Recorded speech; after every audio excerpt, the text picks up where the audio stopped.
Welcome to all. Whether you are visiting for the first time or have been here. Go ahead, I just added some words in here that you'll need. Oh.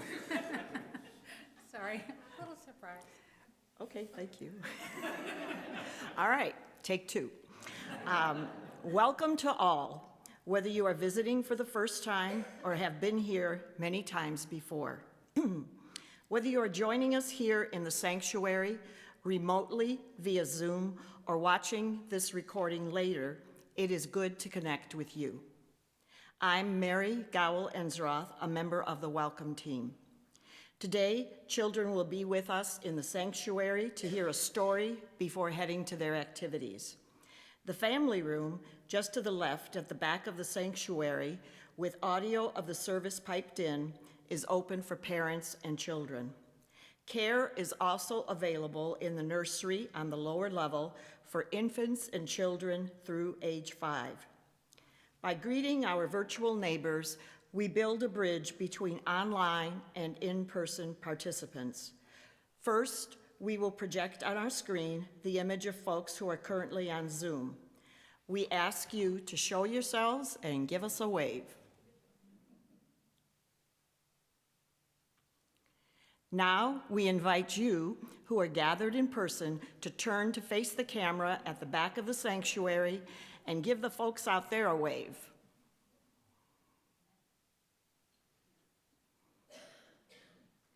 Today, a town hall meeting will immediately follow the service here in the sanctuary and on Zoom.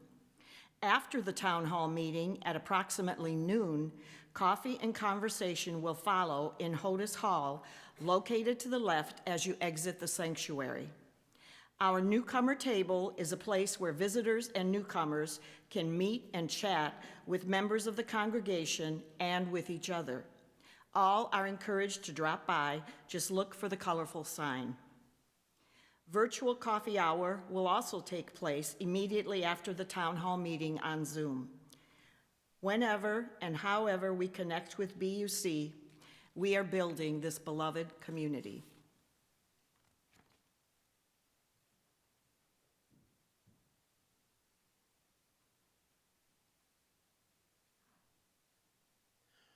The light of life shines through the eyes of each and every person. The light of truth shines through each life. May we be reminded that our search for truth and light is ongoing and is enhanced and nurtured by every person we meet.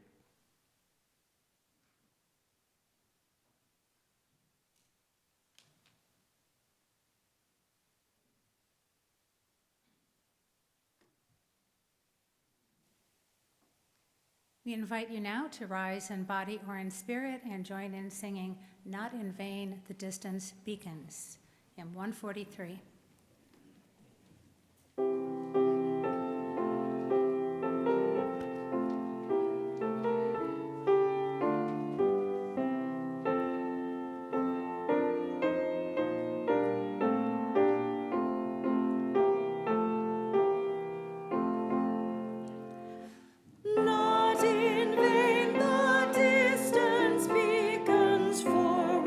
Forward, let us range.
We whose journeys are always beginning, we whose mission always awaits us, we whose visions are bent on loving, we gather together here.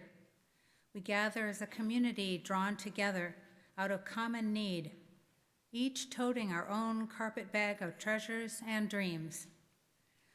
We gather together seeking meaning, yearning to understand life in all its dimensions, as it challenges and expands, as it burdens and as it consoles and heals.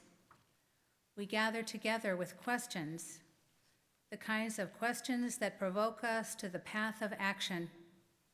We gather with hope, the kind of hope that pulses on through uncertainty. We gather with tenderness, the kind of tenderness that can only be born from knowing human capabilities as well as human imperfections. We gather together wanting certainty and having none, but we are wakeful to possibilities as we seek discernment and gentle judgment. We gather then unbounded, yet closely bound together.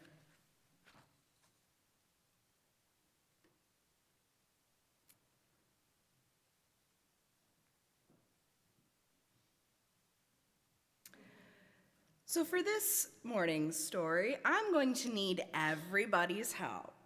So, luckily, it's only one line, and we're going to practice it together first. So, when I point to you all, you're going to say, could be good, could be bad, it's too soon to tell. Could be good, could be bad, it's too soon to tell. Gosh, you're all just so wonderful. So, let's jump right in. One day, a farmer's horse ran away. The farmer's neighbor said, "That's too bad." The farmer said, "Could be good, could be bad, it's too soon to tell." The next day, the horse returned, bringing with it a herd of wild horses it had befriended in its wanderings. The neighbor said, "That's good." The farmer said, "Could be good, could be bad, it's too soon to tell." The next day, the farmer's son tried to ride one of the wild horses and fell off, breaking his leg. The neighbor said, "That's too bad." But the farmer said, "Could be good, could be bad, it's too soon to tell." The next day, It is the next day, after all. Okay. Soldiers came around, forcing young men to fight in the army. However, they didn't draft the farmer's son because he had broken his leg. And the farmer said, "Could be good, could be bad, too soon to tell." I'll let you stew on that one for a little bit. But for now, we're going to have all of our children and youth join us in the pavilion as we head off to our classes.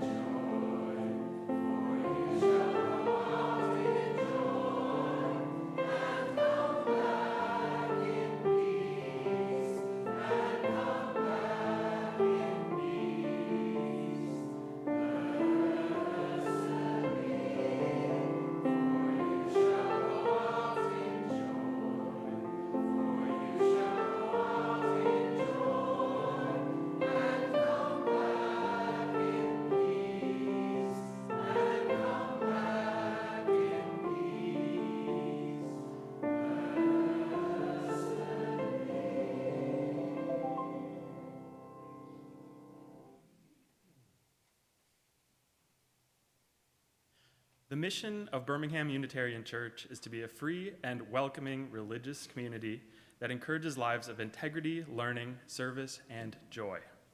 One way we live out this mission is by giving half of our weekly offering to a nonprofit organization that shares our values and addresses needs in the community. To suggest a nonprofit for this donation, please check the BUC website under Justice to find the application form.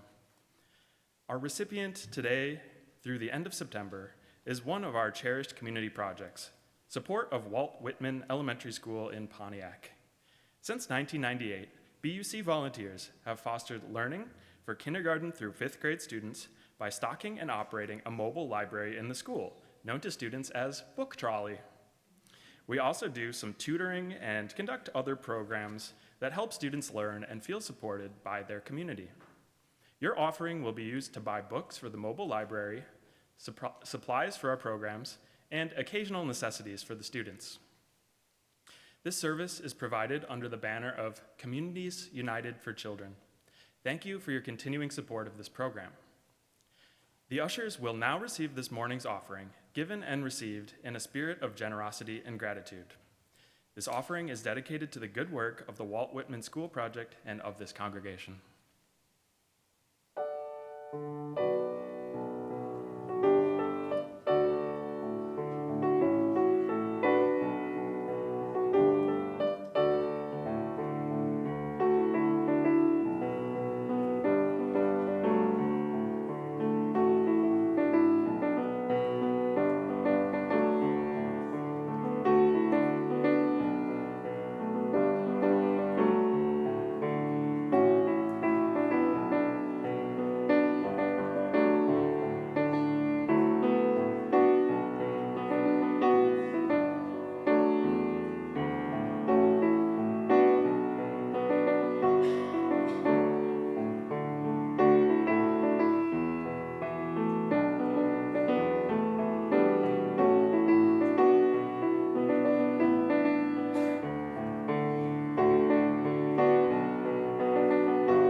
Wait, it will happen.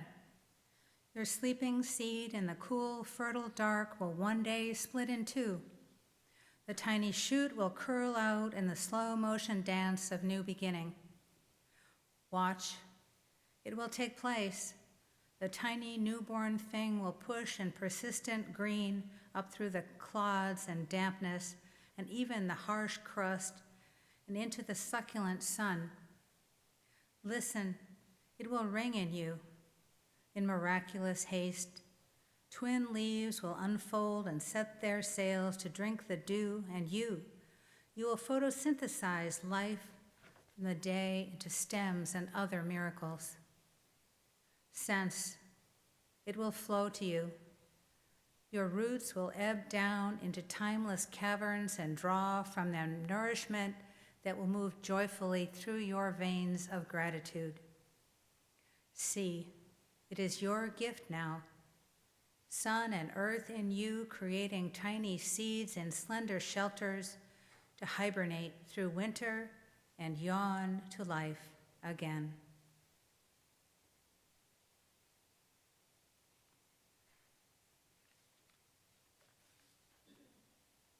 We hold each other in our hearts and minds with all our joys and all our sorrows.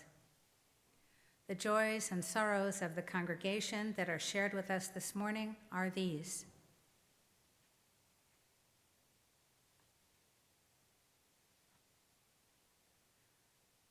Congratulations to BUC's first euchre champion, Susie Sherman Hall.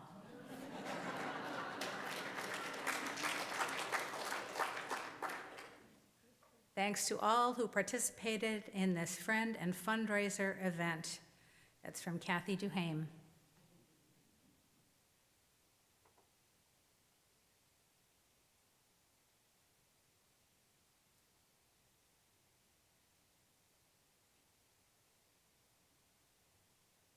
And congrats to Crystal Berner and John for healthy 30 weeks pregnancy and hopes and prayers for a successful birth.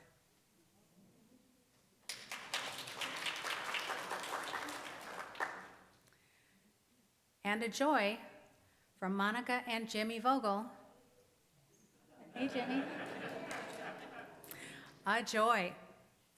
They're excited to share that they are expecting their first kiddo at the end of December.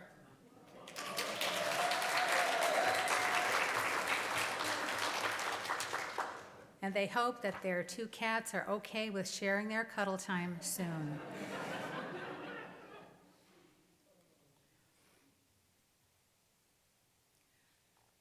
We remember those experiencing losses and those facing health challenges. We pray in whatever way we pray for all those affected by war, by hatred and violence. We pray for peace. The cares of the world are many. Even when the cares of the world weigh on us, may we find joy in our connections with each other and in the pleasures that life holds. Let us take care of one another and ourselves in all the ways we can. Let us make this a safe and welcoming place for all.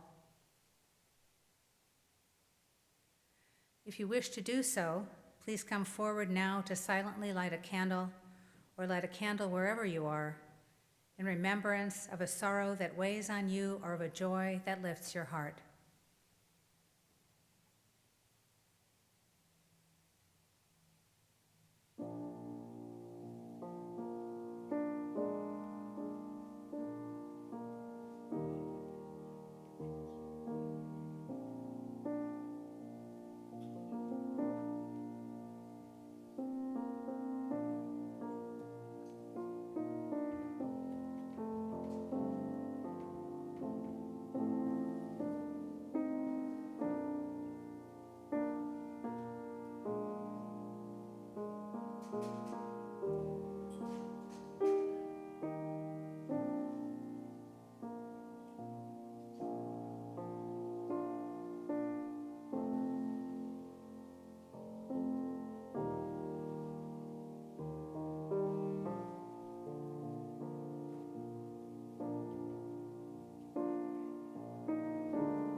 as we hold each other in our hearts and minds, with all our joys and all our sorrows, let's take a moment to be quiet together.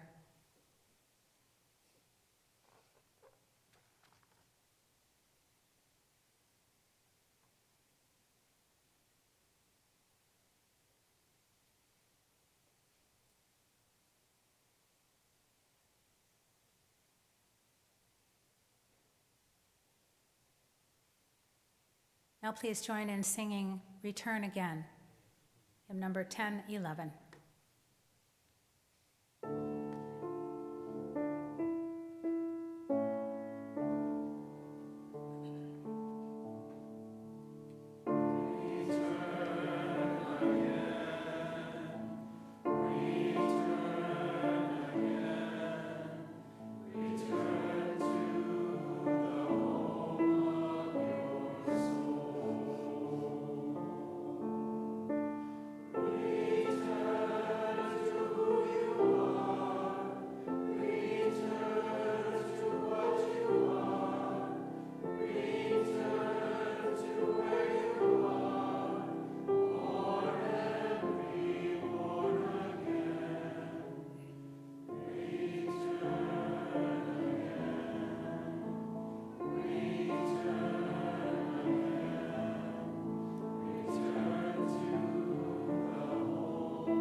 This reading comes from The Rabbi's Gift by Francis Dorff. A famous monastery had fallen on hard times. Formerly, its many buildings were filled with young monks, but now it was all but deserted. People no longer came there to be nourished by prayer, and only a handful of monks shuffled through the cloisters, serving God with heavy hearts. On the edge of the monastery woods, an old rabbi had built a little hut. He would come there from time to fast and pray. No one ever spoke with him, but whenever he appeared, the word would be passed from monk to monk. The rabbi walks in the woods. One day, the abbot decided to visit the rabbi and open his heavy heart to him. So he set out through the woods. As he approached the hut, the abbot saw the rabbi standing in the doorway, as if he had been awaiting the abbot's arrival, his arms outstretched in welcome. They embraced like long-lost brothers. The two entered the hut, where in the middle of the room stood a wooden table with the scriptures open on it. They sat for a while, just quietly together. Then the rabbi began to weep. The abbot could not contain himself. He covered his face with his hands and began to cry too. The two men sat there like lost children, filling the hut with their shared pain and tears. But soon the tears ceased, and all was quiet. The rabbi lifted his head. "You and your brothers are serving God with heavy hearts," he said. "You have come to ask a teaching of me. I will give you a teaching." The rabbi looked straight at the abbot and said, "The Messiah is among you." For a while, all was silent. The rabbi said, "Now you must go." The next morning, the abbot called his monks together in the chapter room. He told them he had received a teaching from the rabbi who walks in the woods. Then he looked at the group of assembled brothers and said, "The rabbi says that the Messiah is among us." The monks were startled, to say the least. "What could it mean?" they asked themselves. "Is Brother John the Messiah? Or Brother Matthew? Or Brother Thomas? It couldn't possibly be that I'm the Messiah, could it?" They were all deeply puzzled by the rabbi's teaching. What could all this mean? And things changed. As time went by, the monks began to treat one another with a new and very special reverence. A gentle, warm-hearted concern began to grow among them. They began to live with each other as people who had finally found the special something they were looking for. When visitors came to the monastery, they found themselves deeply moved by the lives of these monks. Word spread, and before long, people were coming from far and wide to be nourished by the prayer life of the monks and to experience the loving reverence in which they held each other. Soon, other young men were asking once again to become a part of the community, and the community grew and prospered.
The story that Shannon told us this morning about the farmer, his horse, and his son is one of my favorites because it applies to so many things in life.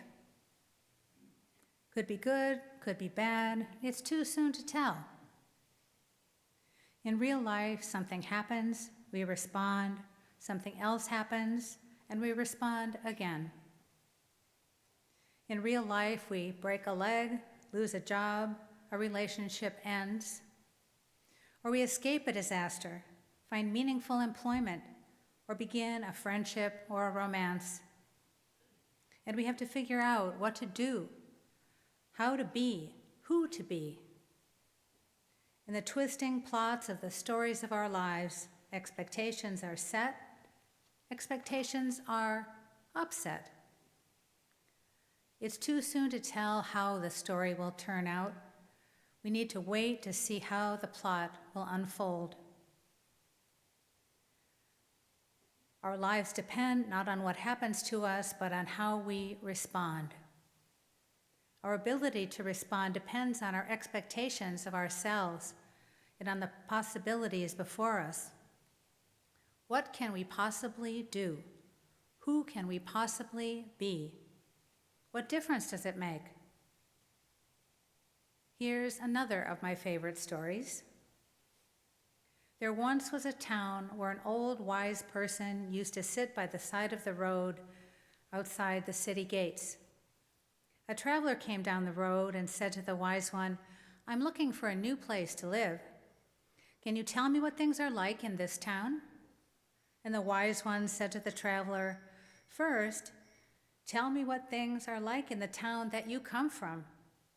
The traveler replied, "The people there are rude, unhelpful, unfriendly, and generally unpleasant to be around." And the wise one replied, "I think you'll find people here to be much the same." And the traveler continued down the road. Then another traveler came down the road and said to the old wise person, "I'm looking for a new place to live. Can you tell me what things are like in this town?"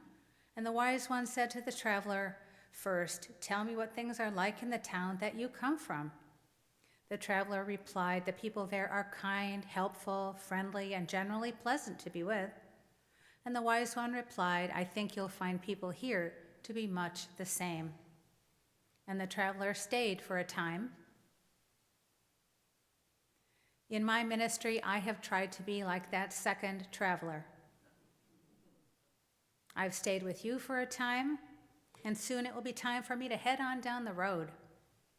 I'm pretty sure that the people where I'm going will be kind, helpful, friendly, and generous. Kind of like you.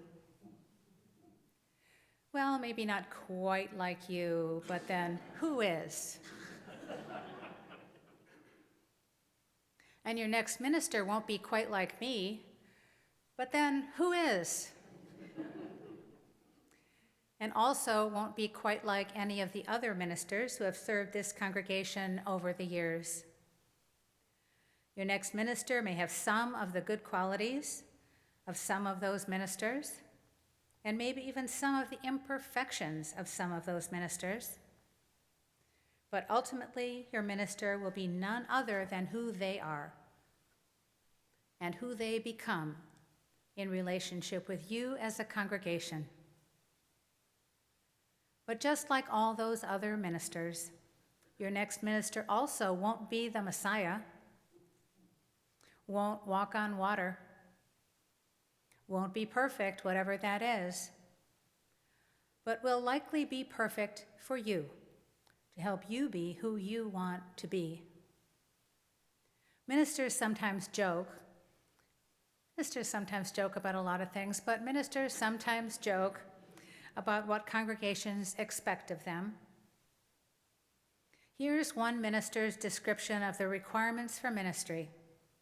Maybe not really a joke. Congregations expect ministers to be firm, but not rigid. Honest, but not rude. Moral, but not stuffy. Humble, but not servile. Intelligent, but not bookish. Humorous, but not frivolous. Serious, but not depressing. Friendly, but not too friendly. Clever, but not too clever.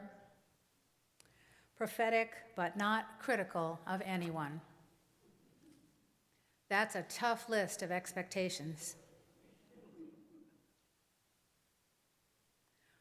One of the most important things that I hope we are accomplishing during this transitional time of my ministry with you is that you have stepped up to the requirements of the times. You've adjusted your expectations of yourselves and your minister in realistic ways about what you as a congregation can do, about what your minister can do to work with you and support you and help you to be and become your best selves, and about what you as a congregation with your minister as your spiritual and prophetic leader can do together. Expectations can be deadly if they are too high or too low. Deadly if our expectations keep us from recognizing our reality. Deadly if our expectations of ourselves or of each other are so high that they are impossible to achieve. Deadly if our expectations are so low that they keep us from accomplishing all that we can. And deadly if our expectations keep us from recognizing ourselves and each other for who we really are and for who we can authentically become. And expectations can be enlivening and inspirational if we rise to the occasion and to the needs before us. Some things take their own time and can't happen until it's time for them to happen. Sometimes we just need to wait. We wait for an announcement, for an answer, a diagnosis, or a birth. Waiting forces us to consider or reconsider the possibilities before us and to create new possibilities. Even when we feel impatient, waiting forces patience.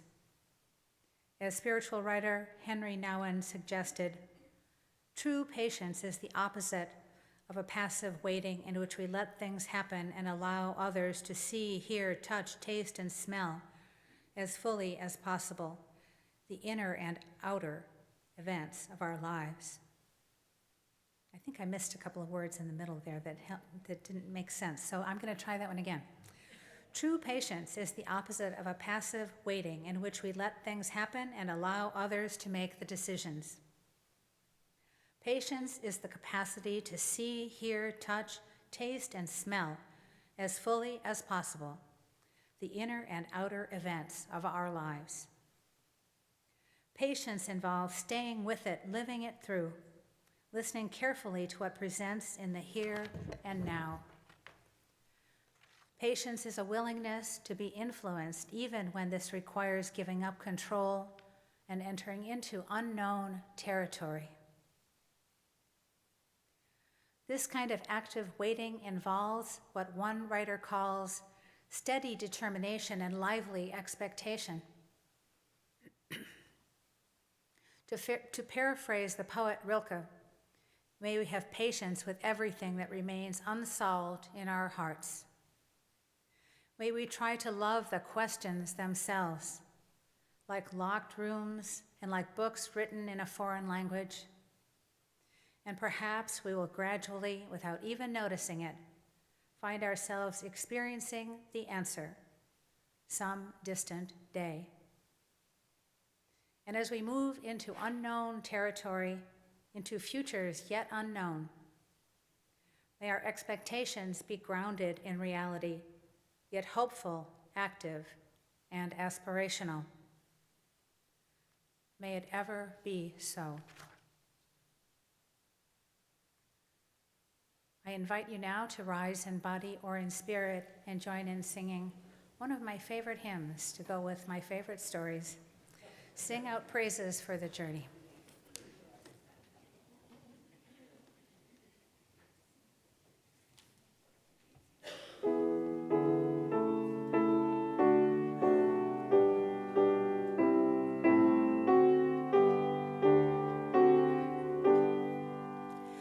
Sing out praises for the journey, pilgrims we who carry on, searchers in the soul's deep yearnings, like our foremast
May we take from life its coals, not its ashes. Fan the flames of love and justice. Join hands and hearts in common endeavor, and there will be no limit to what we can achieve together.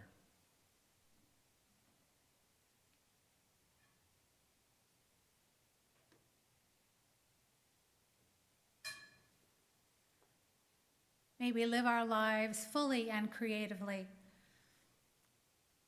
so that we may be a blessing to ourselves, to each other, and to all those whose lives we touch.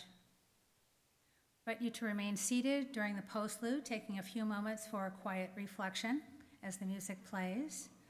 The town hall meeting will follow shortly thereafter.